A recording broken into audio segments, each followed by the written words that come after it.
দাপোনৰ ভাষাত গীতা ভাগৱত বাইবেল পোনপটীয়াকৈ আখৰ লিখাত উজুতি খোৱা আপোনাৰ মোৰ দৰে বহুতৰ বাবে হয়তো এয়া অসাধ্য সাধন খালি চকুৰে চালে আখৰবোৰ অদ্ভুত বেবেৰিবাং যেন লাগিলেও এইবোৰেই শুদ্ধ বাক্য চাওক আইনাখনেৰে দেখিব পোনপটীয়াকৈ চিলাপথাৰত চাহ মিঠাই বিক্ৰী কৰি জীৱন নিৰ্বাহ কৰা উত্তম দাসৰ এয়া অসাধ্য সাধন মিৰৰ লেংগুৱেজত দাসে লিখি উলিয়াইছে বিভিন্ন ধৰ্মীয় গ্ৰন্থ আৰু মনুষ্যত্বৰ আলোকপাত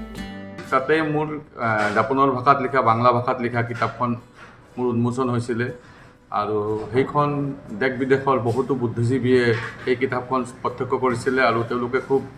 ভাল পাইছিল খুব শলাগ লৈছিল আৰু তেওঁ ৰাণু ৰয় বাইদেউ তাই ছ'চিয়েল ৱাৰ্কাৰ ভাল ৰাইটাৰ হয় ফিল্ম মেকাৰ হয় তো বাইদেৱে তৎক্ষণাত মোৰ ওচৰলৈ আহিলে মোৰ লগত ফটো তুলিলে আৰু ক'লে যে আপোনাক লৈ মই এখন আপোনাৰ যিটো কৰ্মৰাজি এইটো বিশ্বৰ ভিতৰত এটা বিৰল এই সৃষ্টিৰাজিক আমি আকৌ ভালদৰে বিশ্ব দৰবাৰলৈ লৈ যাব বিচাৰোঁ ব্যতিক্ৰমী এই কৰ্মৰাজিৰ বাবেই ৰাছিয়াৰ এখন বিশ্ববিদ্যালয়ত ডক্টৰেট উপাধি প্ৰদান কৰিছে উত্তম দাসক নিজৰ নাম লিপিবদ্ধ হৈছে লিমকা বুক অফ ৰেকৰ্ডত ইমানেই নহয় উত্তম দাসৰ জীৱনভিত্তিক তথ্যচিত্ৰও নিৰ্মাণ হ'ব অনতিপলমে বাংলা বোলছবিৰ প্ৰযোজক ৰাণু ৰয়ৰ প্ৰযোজনাত বিশিষ্ট পৰিচালক অৰূপ মান্নাই নিৰ্মাণ কৰিব তথ্যচিত্ৰখন